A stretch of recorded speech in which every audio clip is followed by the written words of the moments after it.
presidente del gobierno, no es la primera vez que lo hacen.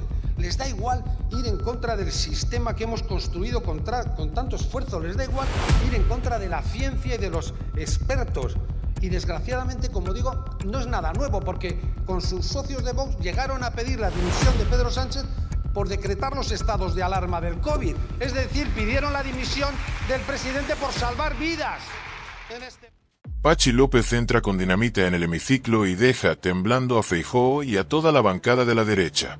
Con un discurso demoledor, sin pelos en la lengua, destroza el patriotismo de pulserita que tanto cacarea el PP y desenmascara la hipocresía de quienes solo usan el dolor ajeno para hacer oposición. Ni Ayuso, ni Mazón, ni los ultras de Vox se salvan del repaso. La sala se pone en pie, y la derecha, en ridículo. Prepárate para escuchar uno de los discursos más potentes que ha vivido el Congreso en los últimos años. Presidente, como no puede ser de otra manera, yo también empiezo mi intervención recordando y manifestando nuestra cercanía con las 222 víctimas mortales, con los 5 desaparecidos, con sus familias y con todas y todos los que no han perdido la vida, pero han perdido todo lo que era su vida, sus recuerdos, sus vivencias, sus casas, sus negocios, las cosas en las que a lo largo de los años han ido depositando su cariño y sus esperanzas. Y todo lo que hagamos, también todo lo que digamos, debiera de estar dirigido a ellos. Debiera tener como objetivo ver cómo recuperamos lo que sea posible recuperar, cómo rehabilitamos lo que sea posible rehabilitar, cómo devolvemos normalidad a una vida que nunca volverá a ser como antes. Pero desgraciadamente parece que no todos tenemos el mismo objetivo. Y esta nueva comparecencia del presidente del Gobierno ha vuelto a poner de manifiesto la radicalmente diferente forma de entender la política que tenemos unos y otros. Verán, por esta tribuna ha pasado el ministro de Política Territorial, Ángel Víctor Torres, la entonces vicepresidenta tercera, Teresa Rivera, bienvenida, vicepresidenta tercera nueva, y ahora el presidente del Gobierno. Y han pasado por esta tribuna para hablar de la tragedia de la Dana, y en las tres comparecencias han hecho un relato preciso de los hechos, con su cronología, con la actuación de cada uno de los actores implicados, y han detallado también las medidas puestas en marcha, los medios destinados a la zona, el personal que se ha desplegado para ayudar a las personas y a las zonas afectadas, los recursos que vía decreto se están destinando para ayudar a paliar los efectos de la Dana, lo que había que hacer. Pero es que también han pasado 3 representantes del Partido Popular para darles la réplica, y los 3 han tenido como objetivo, casi como obsesión, decir que el culpable de todo era el Gobierno de España. La Confederación Hidrográfica, la AEMET, Teresa Rivera, iban cambiando de culpable según el día. Pero si lo vemos con atención, y hoy lo hemos vuelto a comprobar con la presencia del señor Feijóo aquí, no han dicho nada que ayudara a nadie. Nada que ayudara a nadie. Y ahora nos anuncia que están elaborando un plan Valencia, y tiene el cuajo de decir que el gobierno que va por el tercer decreto llega tarde. Menudo cuajo. Y es que, señorías, en estas tragedias todo el mundo se retrata ya en el minuto 1. En el minuto 1. Y verán, tanto el presidente del Gobierno como el señor Feijóo hicieron declaraciones el mismo día. Eran las primeras. Y la diferencia es enorme. Las primeras palabras del presidente del Gobierno fueron, además de para recordar a las víctimas, para decir que ponía en valor el trabajo de los servicios públicos, que la prioridad era encontrar y rescatar a los desaparecidos y salvaguardar más vidas, era para que todo el mundo atendiera las alertas de la AEMET, y para decir que cualquier recurso que fuera necesario para encontrar desaparecidos o fallecidos y para reconstruir la zona, el Gobierno de España los pondría. Las primeras palabras del señor Feijóo fueron para decir que no tenía información de nada, que entró en Valencia y vio a la gente abandonada, que la AEMET y la Confederación Hidrográfica no habían dado las alarmas y que esperaba del Gobierno de España alguna colaboración, porque los únicos que estaban funcionando eran los presidentes del PP. Es decir, desde el primer momento ya estaba echando la culpa al gobierno de España y lo hizo al lado del presidente valenciano, que acababa de dar las gracias al presidente del gobierno y al gobierno de España por estar pendientes y ayudando desde el minuto 1. Por cierto, señor Feijóo, Amazon ni lo ha nombrado esta mañana. No existe. No existe el gobierno de Valencia, no tenían ninguna responsabilidad en absolutamente nada, pero de todas formas,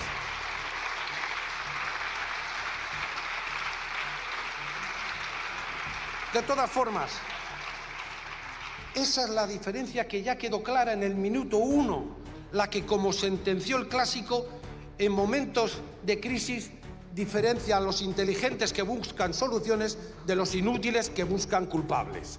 Esa es la diferencia que está marcando todo lo que se está haciendo desde la tragedia de la Dana.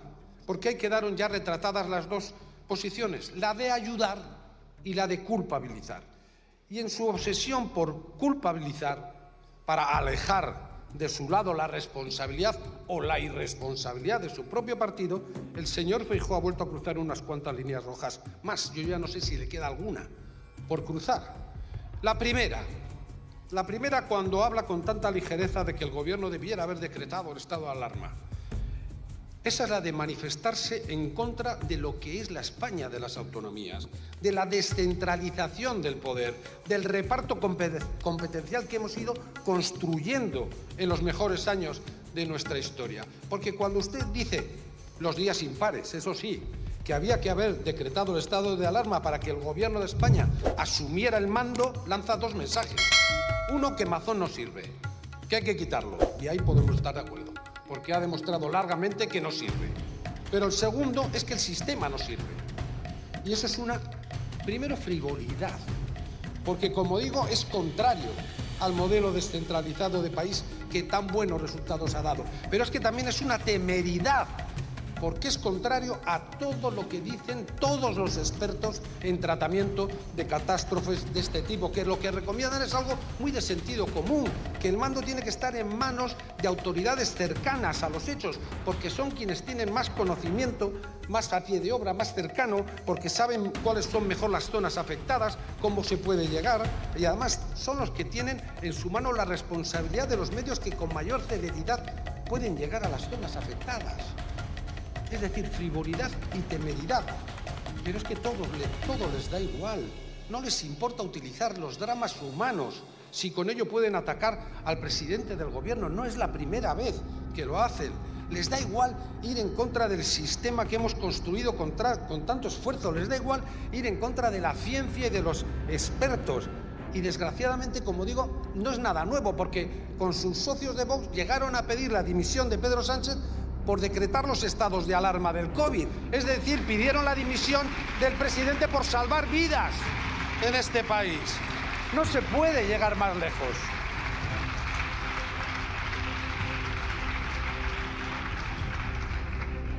¿No se puede llegar más lejos? Pues sí, porque también llegaron a Europa.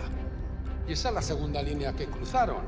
Intentar impedir la elección de Teresa Rivera como vicepresidenta de la Comisión Europea. Y querer impedir esa elección iba mucho más allá del hecho en sí, porque eso significaba poner en cuestión el acuerdo entre socialdemócratas y conservadores para elegir a la nueva Comisión Europea. Y no era una cuestión menor, porque en el fondo esto suponía romper con el entendimiento entre izquierda y derecha, que ha sido siempre la base sobre la que se ha construido desde el origen la Unión Europea. Y eso significaba también que si se rompía ese pacto, usted, y solo usted, señor Feijóo, echaba en manos de la extrema derecha antieuropeísta a la derecha conservadora de la Unión Europea.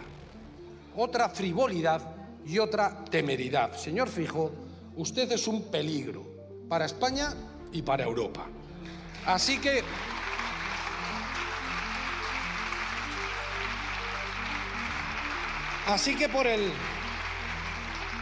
por el bien de todos y de todas, no vaya más a Bruselas.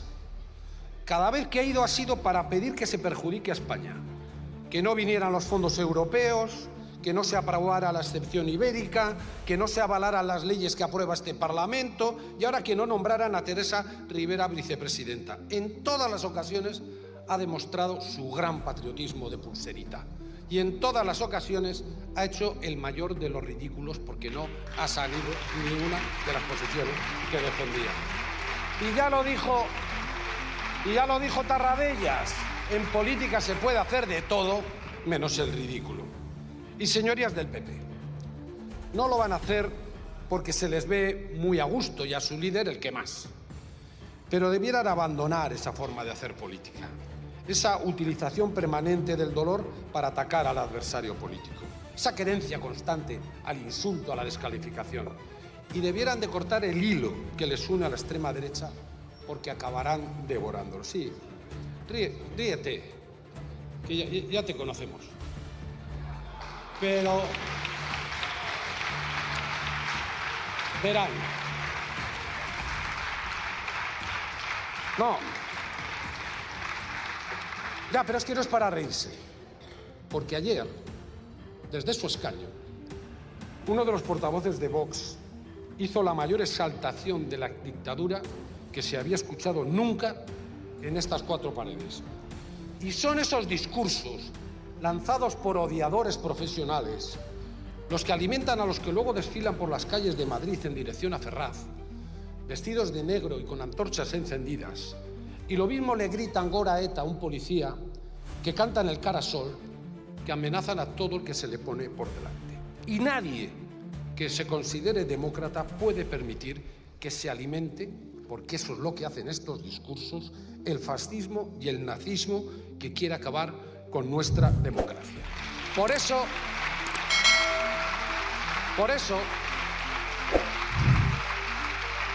entre otras cosas, por discursos como este, señorías de Vox, cuentan ustedes con nuestro mayor desprecio. Y ahora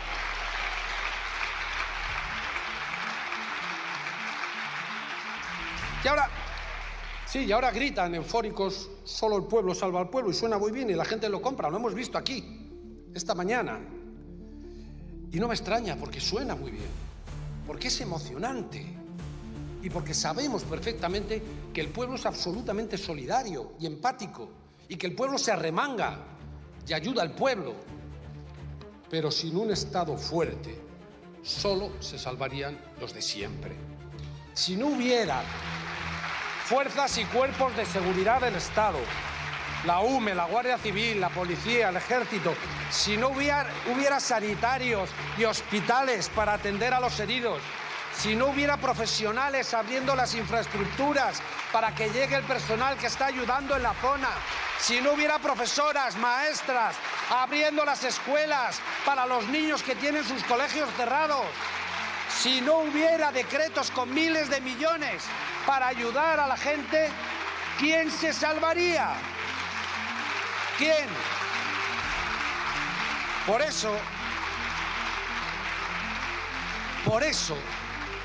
eso la respuesta que necesita esta tragedia es una enmienda a la totalidad a todos los que quieren un Estado débil y a los que hacen política para debilitarlo, con privatizaciones, con recortes, abandonando lo público.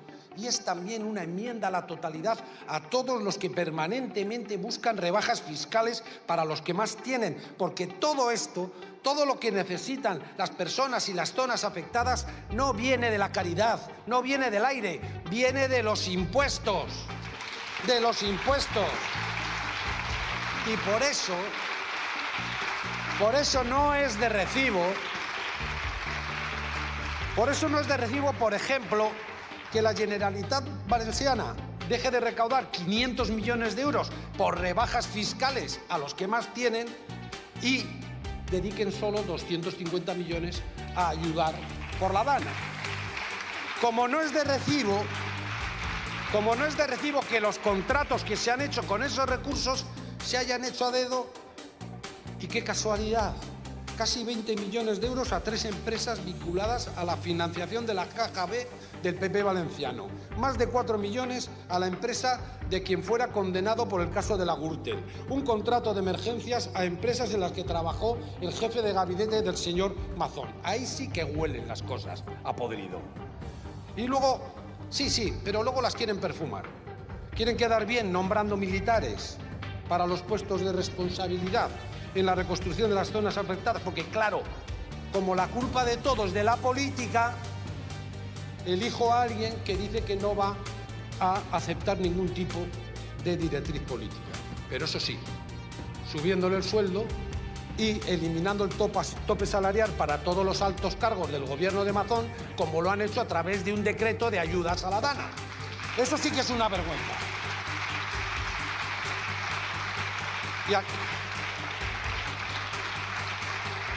Y el señor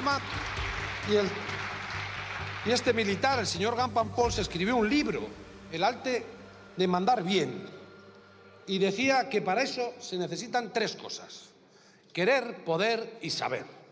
Pues yo tengo que decirle a él, y sobre todo a quien le ha nombrado, otras 3 cosas.